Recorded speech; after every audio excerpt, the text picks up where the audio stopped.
Tänään olisi aiheena semmoinen asia, että niin miten me ajatellaan, kun Jumala puhuu meille. Eli onko meidän ajatus se, että jos Jumala puhuu meille, niin me ajatellaan, että se on jotenkin negatiivista. Ja sitten jotta se on jotain huonoa. Vai ollaanko me siitä iloisia? Ja voidaan katsoa ensin tämmöinen Raamatun kohta. Elikkä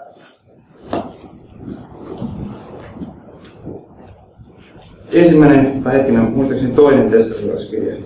Onko se hetkinen? Toinen vai ensimmäinen? Katsotaan. Joo, ensimmäinen Tessalonikalaiskirja. Ja sieltä jakeesta 5 ja 6.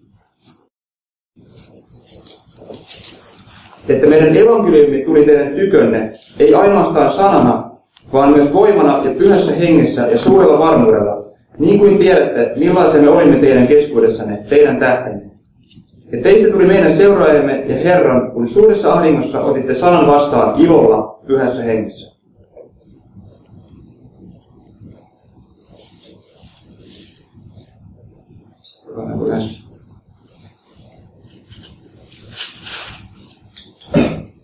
Joo. Elikkä tässä Paavali sanoo meille, että se sana, mikä hän puhui Tessalonikan seurakunnalle, niin ei tullut pelkästään ihmisten sanana. Ei tullut ihmisten sanana se sana, vaan se oli Jumalan voimassa. Ja Jumalan pyhä henki antoi heille sen varmuuden sen sanasta, että Tessalonikan seurakunta kuuli, että tämä on todella Jumalasta, ymmärsi. Ja millä tavalla tessalonikalaiset otti vastaan Jumalan sanan? He otti sen vastaan ilolla ja pyhässä hengessä. Pyhä henki antaa meille ilon Jumalan sanasta. Jos me olemme todella yhteydessä Jumalaan, niin mä uskon, että se sana, mitä me kuullaan, niin kyllä se tuntuu meistä hyvältä, jos se on totuus. Elikkä silloin me voidaan iloita sitä sanasta, mikä Jumala puhuu. Ja tietenkin me tiedetään se, että Jumalan sana ei aina meidän lihalle ole mukava kuulla. Joskus me kuullaan semmoisia asioita Jumalalta, mitkä tuntuu, että tämä on vähän vaikea ottaa vastaan. Mutta se on ihan normaalia, koska Jumalan sana paljastaa meissä niitä asioita, joista Jumala haluaa meidät vapauttaa. Mutta kun liha on semmoinen, että liha ei halua muuttua. Lihalle on aina hyvä, että on vaan siellä niin kuin omassa mukavuusvyöhykkeessä. Kaikki on mukavaa, kaikki on helppoa. Eikä tarvitse ottaa mitään askelta kohti Jumalaa. Se on mitä liha haluaa. Mutta jos me todella halutaan tuntea Jumalaa, niin meidän pitää myös ottaa vastaan semmoinen Jumalan sana, joka ei tunnu meistä lihasta hyvältä. Eli katsotaan sananlaskuista tämmöinen kohta, kun sananlasku, katsotaan mistä sen löydän täällä.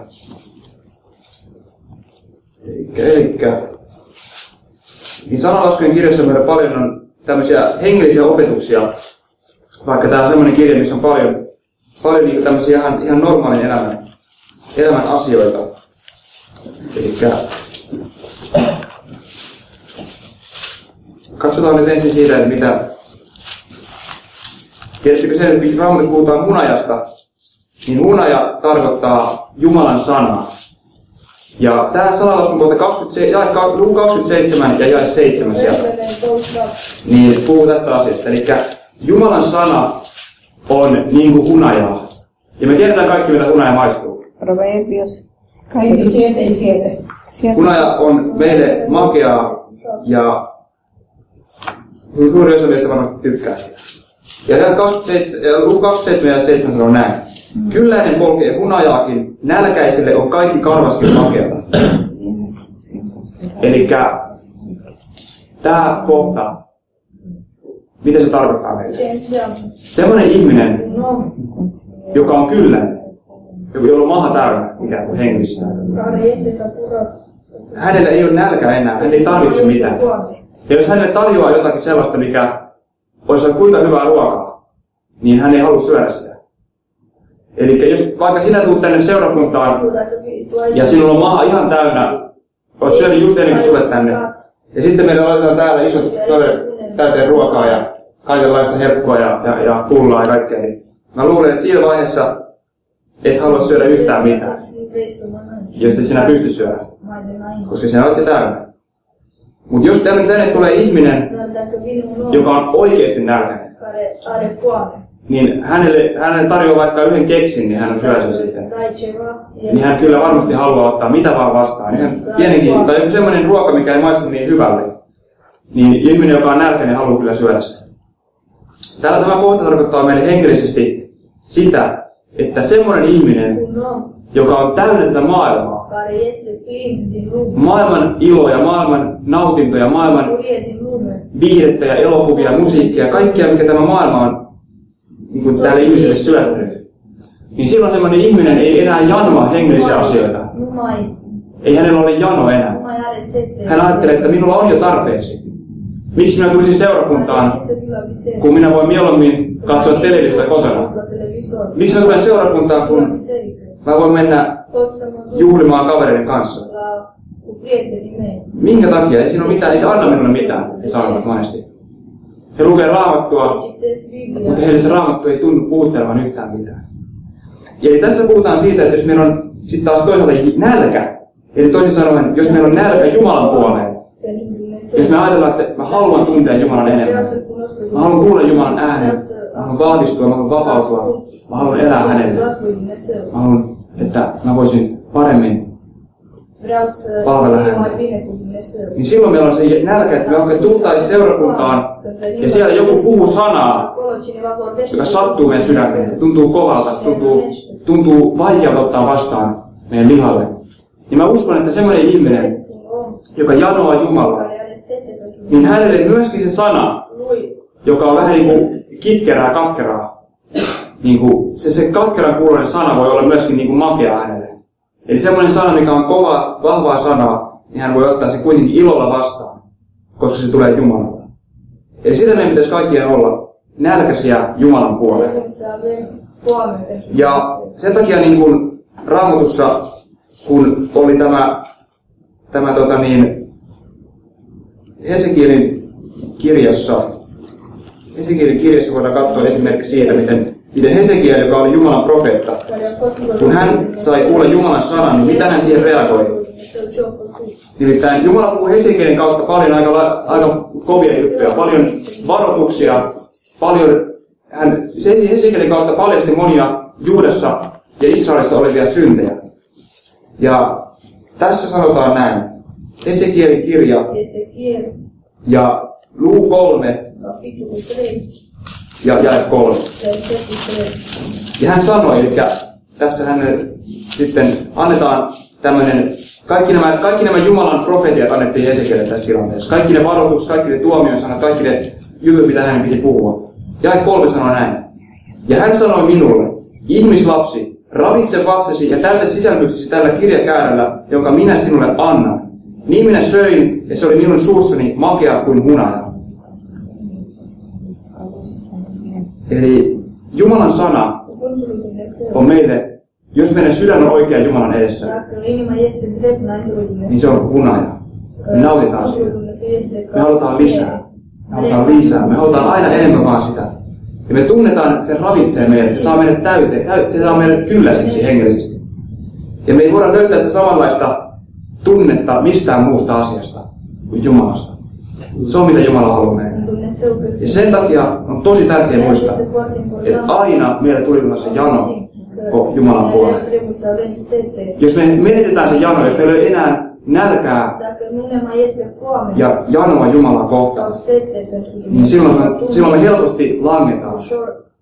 Helposti meistä tulee kylmiä hengellisesti tai penseitä. Se tulee kylmiä. Me ei enää jakseta lukea Raamattua, me jakseta rukoilla, me jakseta enää elää Jumalan tahdossa, koska maailma tarjoaa meille aina helppoja juttuja. Me voidaan katsoa tuosta hebrealaiskirjeestä luvusta 11. Ja sieltä puhutaan Mooseksesta, eli jae 25. Eli tässä kerrotaan, että Mooses ei halunnut elää siellä Faaraon hovissa, jossa hän alun perin kasvoi. Kun hän sai siellä kaikki Egyptin rikkaudet, kaikki mitä maailma tarjosi. Ja hän sitten sen jälkeen hän kohtasi Jumalan. Hän kohtasi Jumalan pyhyyden ja Jumalan läsnäolon siellä Siinain vuoren juurella. Niin tässä kerrotaan näin. Jae 25, luvusta 11. Hän otti mieluummin kärsiäkseen vaivaa yhdessä Jumalan kansan kanssa, kun saadakseen synnistä lyhytaikaista nautintoa. Ja 26. Katsoi Kristuksen pilkan suuremmaksi rikkaudeksi kuin Egyptin aarteet, sillä hän käänsi katseensa palkintoa kohti. Eli tämä Raamatun kohta sanoo meille, että synnistä saa semmoisen nautinnon, se saa antaa semmoisen ilon, joka kestää vain vähän aikaa. Eli synti ei voi antaa meille sitä samaa iloa, mikä Jumala antaa. Sen takia Mooses, kun hän sai oikeasti maistaa, että Herra on hyvä, hän sai nähdä sen, että Jumala on paljon parempi kuin kaikki, mitä hän oli Egyptistä saanut. Niin sen takia hän halusi jättää sen syntielämän ja halusi lähteä seuraamaan Jeesusta, seuraamaan Jumalaa. Eli samalla meidänkin pitäisi olla. Jos meidän sydän on semmoinen, että me aina halutaan enemmän Jumalaa, niin silloin me halutaan myös ottaa kaikki vastaan, mitä hän meille sanoo. Ja silloin me voidaan olla niin kuin psalmissa 119. Ilmeisesti Daavidilta kirjoittanut, mä en ole varma, mutta joka tapauksessa tämä psalmin kirjoittaja puhuu paljon Jumalalle siitä, mitä hänen sydämessään on Jumalan sanaa kohtaan. Hän sanoi näin. Ja 35, psalmista 119. Anna minun vaeltaa sinun käskyjesi polkua, sillä sitä minä halajan. Anna minun sydämeni taipua sinun todistuksesi, ei väärän voiton puoleen. Hän puhuu paljon semmoisesta, että hän todella kaipasi tähän Jumalan tahtoon. Ja semmoinen ihminen, joka sitä haluaa, niin hän sanoo Jumalalle, Jumala, näytä minulle. Jos on jotakin semmoista asiaa elämässä, mitä mun pitäisi tehdä, auta mua tekemään sitä. Mä haluan totella sinua. Ja se on mitä Jumala tykkää. Se on mitä Jumala odottaa meiltä, että meidän halu olisi aina tehdä hänen tahtonsa. Ja silloin kun meillä on se halu, me tahdotaan tuntea paremmin Jumalaa, niin silloin me etsitään enemmän vaan Jumalan sanaa ja hänen tahtoaan. Mutta semmoinen ihminen, joka ei halua tehdä Jumalan tahtoa, niin hän pakenee Jumalaa. Hän haluaa aina pysyä pimeydessä, niin kuin veli äsken puhui. Pimeydessä oleva ihminen ei halua tulla valoon. Ja semmoinen ihminen myös todella yleensä suuttuu, kun hän kuulee Jumalan sanaa. Voidaan katsoa siitä muutama kohta Raamatusta. Eli takaisin mennään sananlaskujen kirjaan. Eli millä tavalla semmoinen ihminen, joka jollakin tavalla vastustaa Jumalaa, niin hän reagoi, kun hän kuulee Jumalan sanaa puhuttavan hänelle. Eli semmoinen kohta kuin sananlaskut, jos ollaan aikaisemmin tässä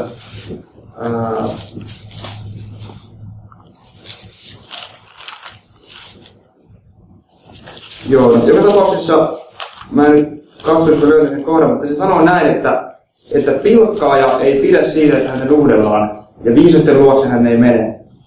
Eli siinä kohdassa, mitä meille Jumala puhuu. Semmoinen ihminen, joka on vaikka pilkkaaja tai mikä tahansa muu synnintekijä, niin hän ei halua kuulla Jumalan sanaa. Ja silloin hän ei halua edes mennä paikkaan, missä puhutaan totuutta. Hän haluaa mieluummin mennä sellaiseen paikkaan, jossa kuulee korvasyyhyä. Ja se on se jae on sananlasku 15 ja 12, jos joku haluaa katsoa sieltä. Sananlasku 15 ja 12. Mitä mä äsken sanoin. Elikkä tämmöisiä ihmisiä on paljon nykyään. Että kun he kuulee totuuden sanaa, niin hänen sydän on niin kova, että se sana, joka on tietenkin niin kuin vasara tai niin kuin miekka, niin silloin kun se sana iskee siihen kovaan sydämeen, niin silloinhan se tietenkin sattuu. Eihän se ole helppo ottaa vastaan semmoista sanaa, mikä näyttää, että ihminen on syntynyt. Se voi tuntua tosi vaikealta ymmärtää, että miksi tällä lailla, mä oon hyvä ihminen, mä voin elää niin kuin mä haluan. Mitä? Ja itse asiassa monet tuli Jeesuksellekin sanomaan, kun Jeesus oli puhunut esimerkiksi sen ajan juutalaisille, jotka ei kauheasti ollut, ei oikein kaikki heistä tykännyt Jeesuksen opetuksista, niin Jeesus puhui heille sellaisia sanoja, mitkä oli suoraan, niin todella silloin he sanoivat tällä lailla, eli siis he sanovat Johanneksen evankeliumi 8, ja sieltä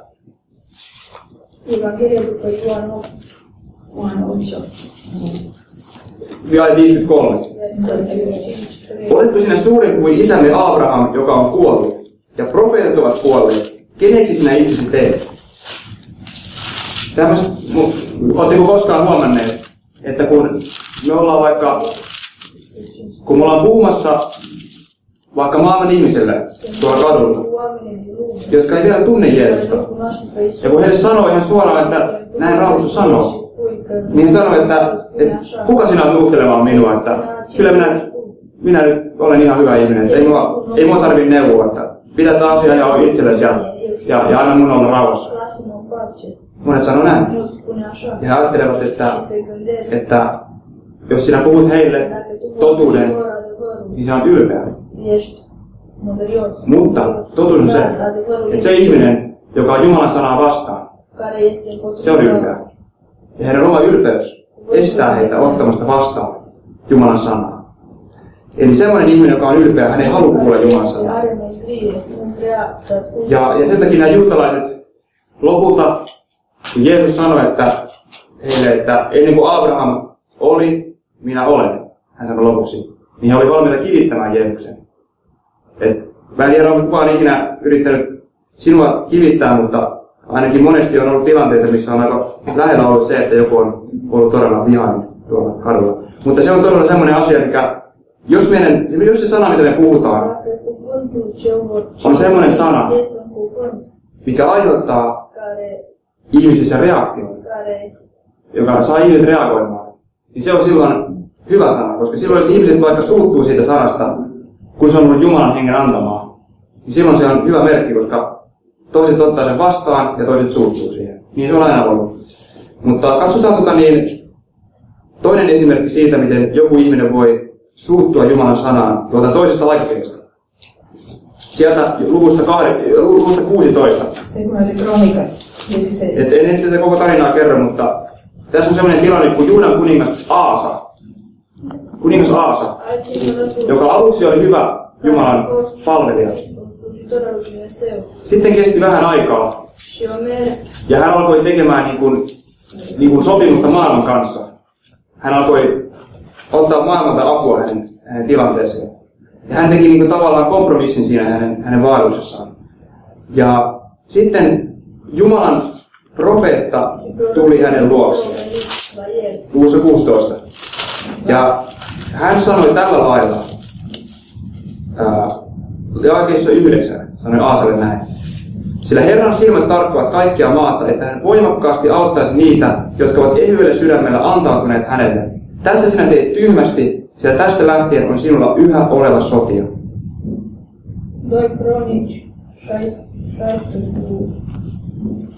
Eli tässä Jumalan profeetta sanoi hänelle näin, että ennen sinä turvaudut Herraan, ennen sinä luotit Herraan, ja hän auttoi sinua. Koska Jumala katsoo maailmaa, ja hän auttaa jokaista sellaista ihmistä, joka on koko sydämisesti haluaa hänelle olla otollinen ja hänelle antautunut. Ja sitten hän sanoi vielä, että mitä sinä teit, oli väärin. Ja tästä lähtien sinulla on sulla sotia. Eli hän puhuu asian ihan suoraan tälle kuninkaalle. Mutta mitä tämä kuningas Aasa puhui tässä vaiheessa? Mitä hän vastasi siihen? Ja 10. Mutta Aasa vihastui näkijään ja panetti hänet vankilaan, sillä niin vihoissaan hän oli hänelle tästä. Myöskin muutamille muille kansasta Aasa siihen aikaan teki väkivaltaa. Eli Aasa oli vihainen. Ja mitä muuta hän teki? Hän laittoi vankilaan sen, joka puhui hänelle totuuden. Ja sitten hän vielä teki muillekin kansasta väkivaltaa. Se on aika uskomatonta. Hän suuttui niin paljon, että se viha Jumalan sanaa kohtaan sai hänet myös tekemään pahaa muille. Eli monet ihmiset on tämmöisiä. Ne kuulee Jumalan sanaa, niin he on niin vihaisia, että he saattavat heittää sinut ulos. He saattavat jopa sanoa, että sinä olet tämmöinen paha ihminen. He saattaa reagoida todella vahvasti siihen. Mutta niin kuin sanoin, jokainen, joka puhuu totuutta, niin on aina niitä ihmisiä, jotka tulevat siitä vihaiseksi. Aina joku vastustaa sitä. Sitä ei tarvitse ajatella näin. Mutta nyt kysymys on siitä, että onko meidän sydän Jumalan sanan edessä tämmöinen. Ja jos se on, niin miksi se on? Koska Aasa edellisessä luvussa ennen tätä, hän oli ollut tosi hyvällä sydämellä. Kun profeetta oli puhunut hänelle Jumalan sanaa, hän oli ottanut sen ilolla vastaan. Hän oli tehnyt sen mukaan. Ja koko kansakunta oli sen parannuksen takia. Mutta seuraavassa luvussa, kun luvussa 16 me äsken luettiin, Aasa oli ihan erilainen ihminen. Hän ei enää ottanut vastaan sanaa, vaan hän oli vihainen siitä. Ja meidän uskoville voi tapahtua se sama asia kuin hänellekin. Eli jos meillä on aluksi ollut ilo kuulla totuutta, kuulla Jumalan sanaa, mutta jotain on tapahtunut sydämessä, joka on saanut sen sydämen kovettumaan. Että se ei enää olekaan niin kuin ennen. Niin silloin se sana voikin tuntua jotenkin aivan todella vaikealta vastaan. Eli jos me ei iloita Jumalan sanasta, jos meille se ei ole meidän jano, että Jumalan sana saa paljastaa meissä meidän synnit. Jos me ei haluta sitä, että me voidaan enemmän vaan päästä lähemmäs Herraa, niin silloin kannattaa kysyä itseltä, että mitä mun sydämessä on sellaista, mikä vaikeuttaa sitä. Koska Jumala haluaa paljastaa sen. Mä uskon sen, että monet ihmiset, jotka vastustaa Jumalaa, he tekevät sitä siksi, koska heidän sydämessään on vihollisen valheita. Ja se on vähän sama juttu kuin mitä Jeesus puhui. Kun hän puhui sen vertauksen kylväjästä, joka kylvi siementä. Ja hän sanoi, että osa siemenistä, mitä hän heitti, niin menivät tien viereen. Ja sitten linnut söi. Se on sama juttu, kun jos me puhutaan Jumalan sanaa, niin saatana tulee kuiskaamaan sinne korvaan, sanomaan sinne, että älä usko tätä. Etkö sinä ymmärrä, että sinä joudut tästä ja tästä luopumaan, jos sinä seuraat Jeesusta. Etkö sinä ymmärrä, että ei tämä uskovintia, tämä on tylsää, tämä on huonoa, älä nyt sitä kuuntele. Vielä on parempi vaan jatkaa niin kuin ennen. Saatana puhuu mulle siinä. Ja mä oon nähnyt sen monta kertaa.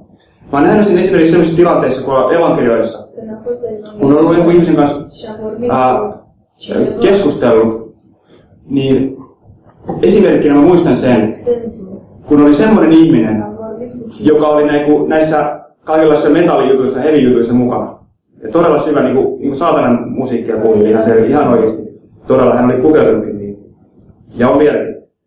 Ja sitten mä puhun hänelle Jumalan sanaa monta kertaa, ja hän otti vastaan, hän kuunteli. Hän oli todella niin kuin iloinen siitä, hän oli innoissaan kuullessa Jumalan sanaa. Mutta sitten jotain tapahtui. Hän oli hyvin elämässä. Hän alkoi saada lisää niin kuin kaikkea töitä, rahaa ja uuden asunnon ja kaikkea muuta. Sitten mä huomasinkin, että hän on enemmänkin laittanut niitä kaikenlaisia saatanistisia symboleita tähän paitaan ja kaikki jotenkin tuntui, että hän niin kuin meni syvemmälle siihen vielä, siihen pimeyteen. Eikä ennen hän oli iloinen koulussa Jumalan sanaa, ja nyt kun hän myöhemmin, kun hän tulee mun luokse, hän vaan kysyy, että miten on mennyt ja lähtee pois. Ei hän halua kuulla enää samalla tavalla. Ja itse asiassa oli mielenkiintoista. Semmoisen ihmisen silmät myös kertoo paljon. Nimittäin aluksi hänen silmät oli aika lailla normaali, mutta myöhemmin hänen silmät olikin ihan erilaiset. Ne oli ihan tyhjät, tavallaan näki siitä oikein, että se vihollisen valhe oli saanut otetta hänestä. Ja semmoista meidän todella uskovienkin kannattaa varoa, että saatana ei saa meidän korvaan sanottua, että älä kuuntele sitä. mene vaan takaisin sinne maailmaan. Älä nyt jaksa niin hirveästi niitä Jumalan asioita, että ei sitä mitään saa kuitenkaan. Ja silloin kun saatana saa meidät eristettyä, otettua meidät erilleen muista, että me ollaan yksin omien asioiden kanssa, omien ongelmien kanssa. Ja sitten kun me mietitään asioita yksin, saatana puhuu meille ja me uskotaan se vale. Silloin meidän kuva Jumalasta tulee vääräksi. Ja me aletaan rakastamaan liikaa maailman asioita, rakastaa syntiä. Ja silloin, kun sydän kovettuu näiden seurauksena, on tosi vaikea ottaa Jumalan sanaa vastaan. Mutta onneksi meillä on myös annettu mahdollisuus siihen, että me voidaan ottaa Jumalan sana kaikista huolimatta vastaan. Jos me todella, niin kuin Raamatussa sanotaan, että jos te tänään kuulette Jumalan äänen, älkää paartako sydäntä. Ja nimittäin, tämä oli semmoinen, mitä tapahtui ensimmäisenä, siis helluntaipäivänä, kun alkoi tämä Pyhän Hengen vuodatus tuli maailmaan, niin helluntaipäivänä apostolien teossa luvussa 2. Niin siellä kerrotaan, miten Pietari ja muut apostolit saarnasi kansalle. Ja heillä oli semmoinen sanoma, joka ei ollut varmasti helppo ottaa vastaan, koska he puhuivat suoraan, että tämän Jeesuksen te olette ristiinnaulitteet. Te olette Jeesuksen ristiinnaulitteet, hän sanoi suoraan. Niin silloin, mitä kerrotaan tässä? Jakeessa 37, apostolien luku 2. Sanotaan näin. Kun he tämän kuulivat, saivat he piston sydämeensä ja sanoivat Pietarille ja muille apostoleille, miehet, velit, mitä meidän pitää tekemään? Eli he saivat piston ja tunsivat, että nyt ei ole kaikki hyvin. Nyt on jotain minun sydämessä, mikä on väärää. Mutta he saivat myös sen ymmärryksen siitä, että jotain toivoa on vielä olemassa. Eli heillä oli myös se luottamus siihen, että Jumala voi heille antaa anteeksi. Koska he kysyi näin, mitä meidän pitää tehdä. Ja jos meillä on oikein Jumalan sanan nälkä, niin me ei haluta paeta totuutta ja Jumalan sanaa. Vaan me tullaan mieluummin Jumalan eteen ja sanotaan, Herra, mitä mun pitää tehdä? Auta mua. Mä haluan saada olla vapaa. Näytä mulle, mitä haluan tehdä. Ja sitten Pietari vastaa. Ja 38. Niin Pietari sanoi heille, tehkää parannus ja ottakoon kukin teistä kasteen Jeesuksen Kristuksen nimeen syntieni anteeksi saamiseksi, niin te saatte Pyhän Hengen lahjan. Ja 40. Ja monilla muillakin sanoilla hän vakaasti todisti, ja hän kehoitti heitä sanoen, antakaa pelastaa itsenne tästä nurjasta sukupolvesta. Ja todella, samalla lailla Jumala voi meillekin puhua tänään. Jos me saadaan pisto sydämeen, tuntuu, että se sattuu se sana meitä, ja se paljastaa jotain meissä, niin me voidaan vaan sanoa Herralle, mä haluan tehdä parannuksia. Mä haluan kääntyä. Mä haluan ottaa tämän sanan vastaan. Ilolla. Niin kuin nämä ihmiset otti ilolla vastaan Jumalan sanan. Ja kaikki tuli uskoon, jotka niin teki. He teki parannuksen. He uskoi Jeesukseen. Ja he sai kaiken anteeksi. Ja sellainen Jumala on meillä aina.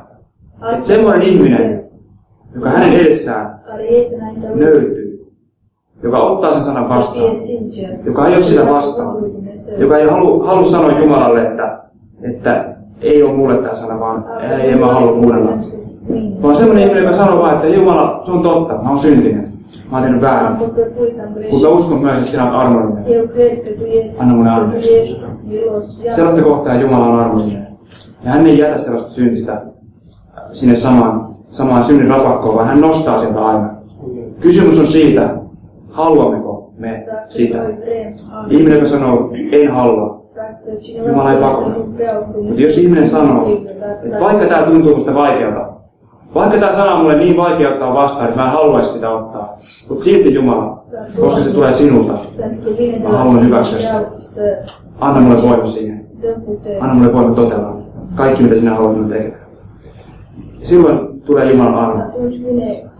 Ja aina jos me luotetaan siihen, että Jumala on aina armollinen. Ja hän antaa voiman totella jokaista hänen käskyään. Hän antaa aina sen kaiken, mitä me tarvitaan hänen sanansa noudattamiseen. Niin silloin meidän ei tarvitse pelätä koskaan sitä Jumalan sanaa. Vaikka se sana on miakka, se leikkaa ja poistaa sen synnin meistä. Se voi välillä sattua, mutta se samalla myös parantaa. Sen takia Raamatussa sanotaan vielä Hosean kirjassa, luetaan tähän loppuun. Elikkä Hosean kirjassa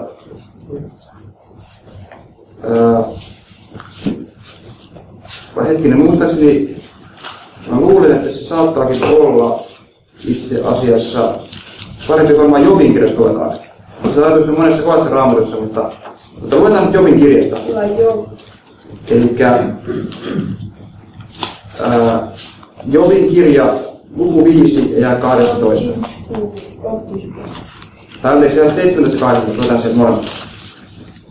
Katso, autua se ihminen, jota Jumala rankaisee. Älä siis pidä halpana kaikkivaltiaan kuritusta. Sillä hän haavoittaa ja hän sitoo. Hän lyö murskaksi, mutta hänen kätensä myös parantaa. Samalla Jumalan sana tekee meille. Vaikka se välillä tuntuu raskaalta kuulla sen totuus, mikä tuo valon sen kaiken pimeyden meissä. Kuitenkin, kun me ymmärretään se, että Jumala ei koskaan halua meille mitään pahaa, vaan hän aina haluaa meille hyvää. Ja hän haluaa, että me luotetaan häneen. Hän haluaa, että me luotetaan siihen, että mitä vaan hän meille puhuu, se on aina vaan meille siunaukseksi. Ei koskaan hän halua meille tuhota sen sanan kautta. Hän ei halua meille tuomita. Hän ei halua meitä hukuttaa, kun hän meille puhuu. Ja kun me se ymmärretään, niin me voidaan aina löytyä Jumalan edessä. Me voidaan aina sanoa, Jumala, mä luotan sinua. Näytä mulle tie, ja mun seurassa. Anna mulle voimat tehdä parannus. Ja silloin, kun me näin tehdään, niin Jumala parantaa. Ja vapauttaa. Ja ottaa sen synnin pois, mikä meidän pitää estää olemasta vapaita. Ja silloin, kun hän sen ottaa pois, kun sydän on taas puhdas, niin silloin Jumalan sana tuntuu paljon helpommalta ottaa vastaan. Ongelma on meissä. Jos meistä tuntuu, että Jumalan sana on kovaa, silloin se tarkoittaa, että meissä, meidän sydämessä on jotain kovaa. Onneksi meillä on myös annettu lupaus siitä, että Jumala voi antaa meille lihasydämeen siellä, missä on kivisydän.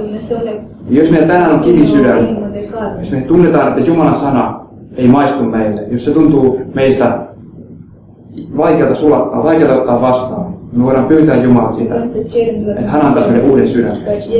Ja voisi vapauttaa meistä kaikista niistä lihan esteistä, joita saatana on valheellaan meihin laittanut. Ja rukoillaan tätä nyt. Pyydetään Herralta voimaa kaikkea tähän.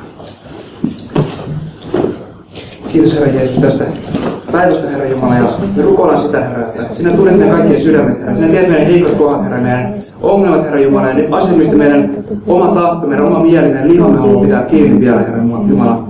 Me rukoillaan sitä, että sinä voisit, Herra, pehmittää meidän sydämiä, Herra Jumala, ja auttaa meitä luottamaan sinua, Herra. Me saada sen rakkaus, Herra, se jano sinun puoleesi, Herra Jumala. Että vaikka sinä mitä sanoit meille tehdä, Herra Jumala, niin anna meille se halu, Herra, tehdä sen mukaan, Herra Jumala. Auta, että me emme vastusta sinun tahtoasi, Herra. Auta meidän sydämellä olla valmis, Herra, kuulemaan sinun äänesi, Herra Jumala. Ja jos meissä on jotakin, Herra, mikä vielä estää sitä, Herra, ja vapauta meidät siitä, Herra. Ja auta meidät tekemään parannus, Herra, siitä kaikesta, mikä vielä, Herra, voisi hidastaa meidän vaellusta, Herra. Me halutaan kokea sinun, Herra, arvosi. Me halutaan kokea sinun elävän verran virrat, Herra, meidän elämässä, meidän sydämessä, Herra. Me halutaan sinä virvoitat meitä, Herra. Me halutaan kokea sinun lempeytesi, sinun huolenpitosi, Herra, sinun armosi, Herra. Mutta me ei haluta, Herra, pettää itseämme, me halutaan olla valoa, Herra, koska me halutaan päästä eroon niistä asioista, Herra, mitkä estää meitä, Herra. Joten me rukoillaan, Herra, muuta meitä, Herra Jumala.